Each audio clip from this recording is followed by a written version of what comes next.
Bismillahirrahmanirrahim. Assalamualaikum warahmatullahi wabarakatuh. Salam olahraga.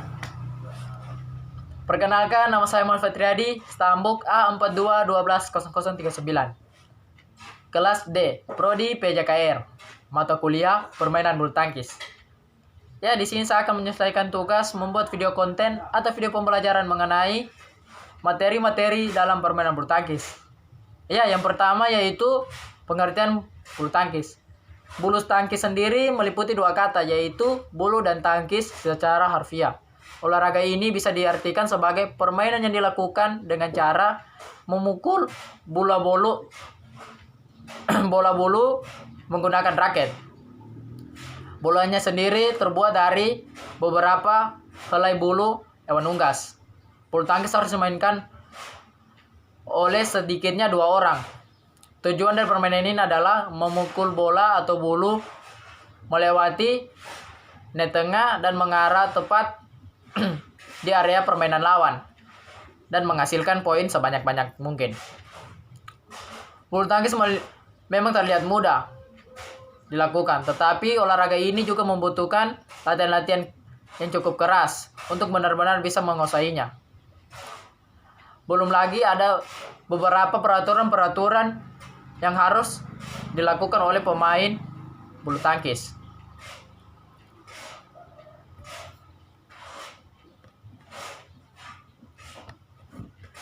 Ya, materi yang berikutnya yaitu sejarah bulu tangkis. Tidak ada yang tahu pasti tentang asal mula terciptanya olahraga ini. Akan tetapi banyak pendapat yang mengatakan kalau permainan tersebut sudah ada sejak zaman Mesir kuno, yaitu sekitar 2000 tahun yang lalu. Ada pula yang berpendapat bahwa bulu tangkis sebenarnya berasal dari Tiongkok. Zaman dulu, orang-orang Tiongkok punya permainan bernama ijansi.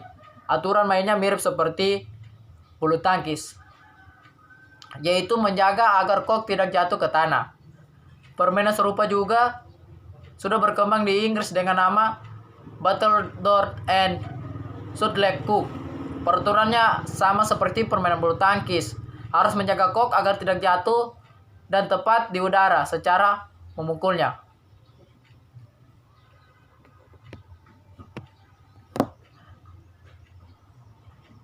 Selama mungkin. Bulu tangkis modern kuno merupakan hasil improvisasi dari permainan tersebut. Zaman dulu, bangsawan pemilik istana badminton House mengatakan pertandingan Battledore and Shuttlecock yang sedikit dimodifikasi, yaitu memakai tali untuk membatasi tengah lapangan. Permainan ini kemudian berkembang pesat sejak tahun 1850-an. Dan orang-orang mulai menyebutnya sebagai badminton. Jadi nama dari badminton yaitu nama yang diambil dari tempat penyelenggaraan permainan atau lomba di Inggris. Atau nama istana. Ya, badminton mulai masuk ke Indonesia pada zaman penjajahan sekitar tahun 1930-an. Akan tetapi olahraga ini baru bisa berkembang di tahun 1947 setelah merdeka. Sejak saat itu perkembangan badminton pun cukup pesat dan para atlet mulai bermunculan. Di tahun 1951 terbentuklah Persatuan Bulu Tangkis Seluruh Indonesia atau biasa kita sebut yaitu PBSI yang menaungi aktivitas badminton di dalam negeri. Sampai sekarang badminton jadi salah satu olahraga kebanggaan negara kita, yaitu negara Indonesia.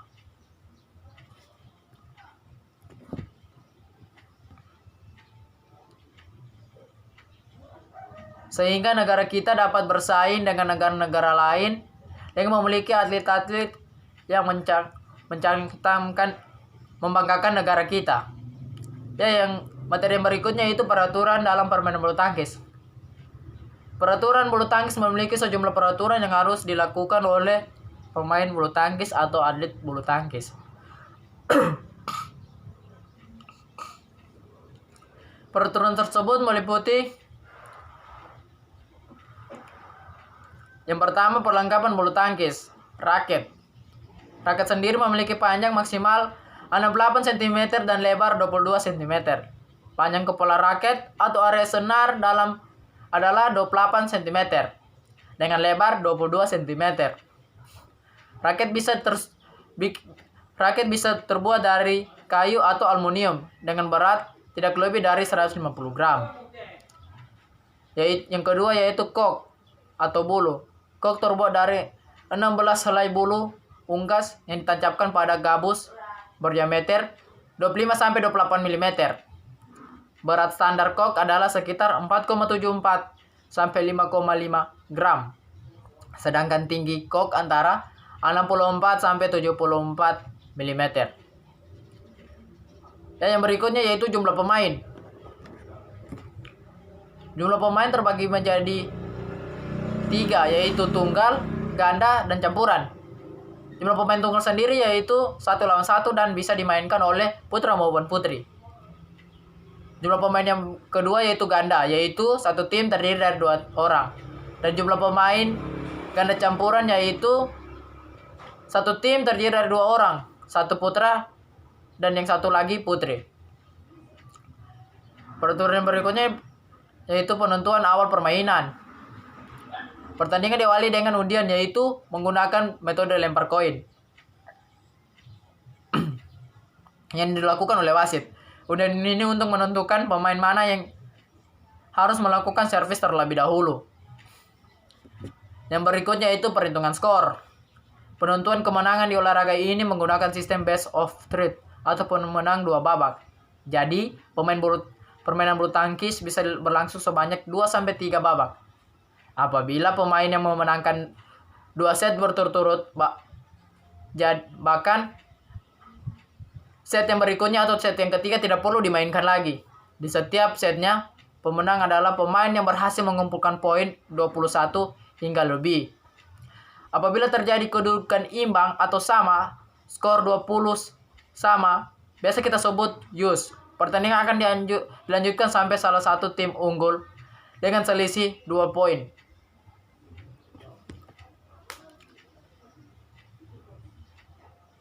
Yang berikutnya itu pelanggaran. Dalam permainan bulu tangkis sendiri memiliki pelanggaran-pelanggaran tertentu. Yang pertama yaitu kok menyangkut di net. Dan yang kedua yaitu menyentuh net saat memukul kok. Yang ketiga, saat melakukan pukulan, raket melewati net dan masuk ke area tim lawan. Yang keempat, kok sudah dipukul tetapi jatuh di area sendiri, tidak berhasil melewati net. Yang kelima, saat menerima servis, pemain sudah bergerak terlebih dahulu sebelum kok berhasil dipukul. Yang keenam, saat melakukan atau menerima servis, permainan menginjak garis batas lapangan. Yang berikutnya, kok jatuh di luar lapangan atau meluncur ke bawah net.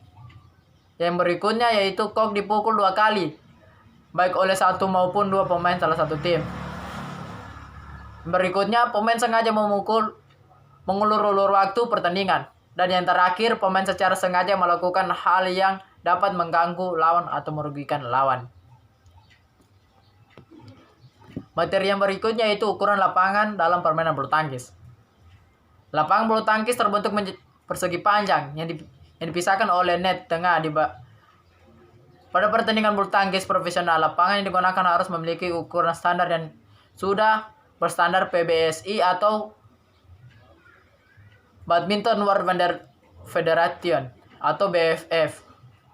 Ukuran lapangan standar PBSI yaitu panjang 13,40 meter, lebar 6,10 meter.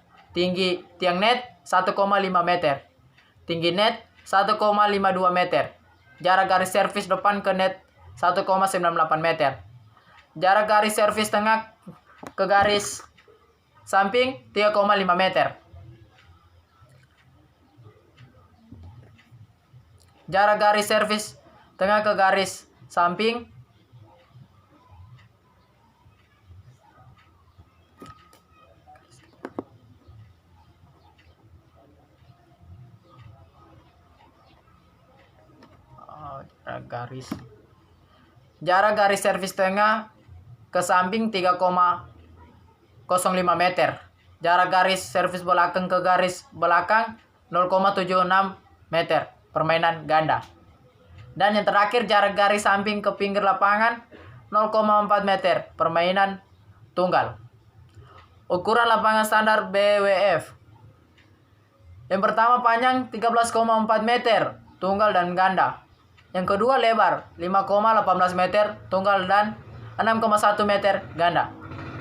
Teknik-teknik dalam permainan bulu tangkis sama halnya dengan olahraga lain. Olahraga bulu tangkis juga meliputi teknik-teknik tertentu agar menghasilkan permainan yang baik dan benar dan menghasilkan pemenang dalam satu tim. Yang pertama yaitu cara memegang raket.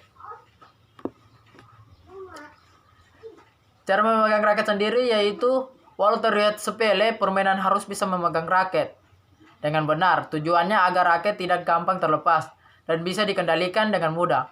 Memegang raket dengan benar juga bisa menghasilkan tenaga yang kuat sehingga pukulan pun bisa menjadi kuat. Teknik memegang raket terbagi menjadi dua, yaitu teknik forehand dan teknik backhand. Teknik forehand sendiri yaitu teknik ini sama seperti ketika kita memegang benda pada umumnya. Tangan harus memegangnya pegangan raket, sedangkan telunjuk dan ibu jari membentuk V atau huruf V. Seperti ini. Huruf V.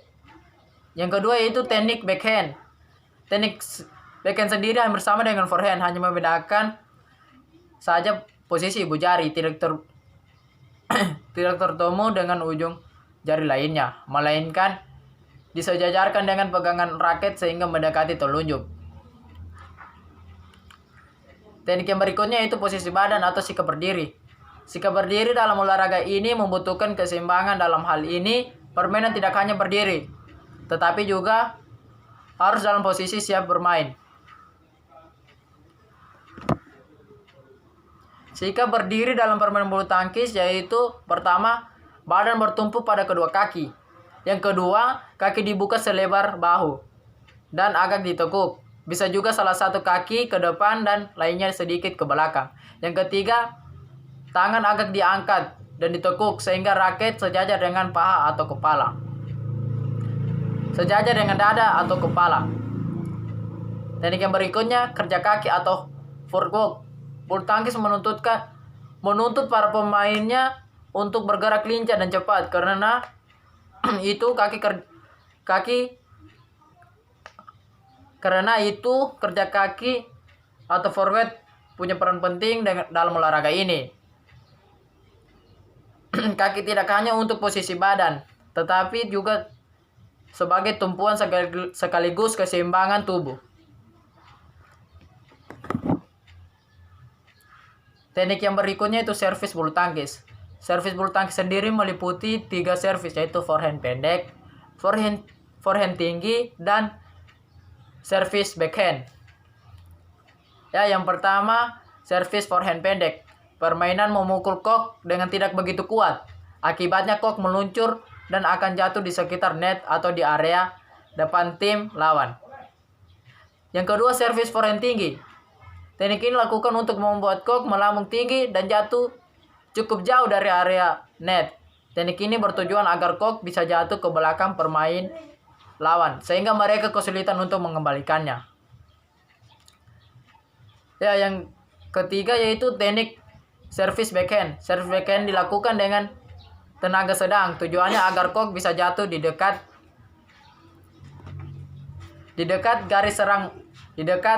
garis serang lawan dan mendarat setelah sedikit melewati net.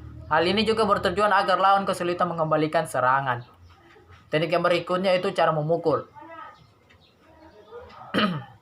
Teknik memukul dan mengembalikan serangan kok bisa bermacam-macam. Setiap tekniknya juga bisa menjadi penentu kemenangan tim. Setidaknya ada 5 jenis, yaitu pukulan lob, drop shot, drive, netting, dan smash. Yang pertama, lob. Teknik ini dilakukan dengan cara memukul kok agar bisa terbang setinggi mungkin dan jatuh di belakang garis lapangan area tim lawan. Pukulan seperti ini biasanya akan membuat lawan kewalahan sehingga merasa capek. Dan yang kedua yaitu drop shot. Pukulan drop shot bertujuan untuk mematikan pergerakan lawan. Pukulannya dilakukan secara lurus dan menggunakan tenaga kecil atau pelan. Tujuannya agar kok bisa jatuh di sekitar net. Yang ketiga yaitu drive. Pukulan drive yaitu pukulan yang mendarat, arah pukulan bisa lurus atau menyilang untuk menyasar sisi samping tim lawan dan dapat membuat tim lawan merasa capek atau kesulitan. Pukulan ini untuk menyerang maupun mengembalikan serangan dengan tepat. Pukulan yang berikutnya itu netting. Sesuai namanya, pukulan ini dimainkan di depan net. Tetapi dalam melakukan pukulan ini membutuhkan konsentrasi tinggi agar menghasilkan pukulan netting yang baik dan benar dan tepat mengarahkan bola atau bulu pas di depan net. Ya, yang ke pukulan terakhir yaitu smash. Pukulan smash ini dalam permainan bulu tangkis sangat penting karena dia memerlukan tenaga yang kuat agar bisa membuat bulu melambung dan menukik ke bawah dengan secara kuat. Pukulan ini bisa dilakukan di samping kiri maupun sisi kanan, bahkan di muka pemain lawan.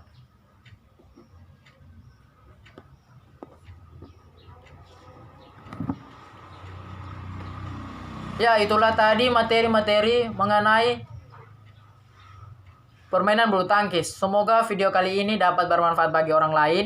Saya ucapkan Assalamualaikum warahmatullahi wabarakatuh. Salam olahraga.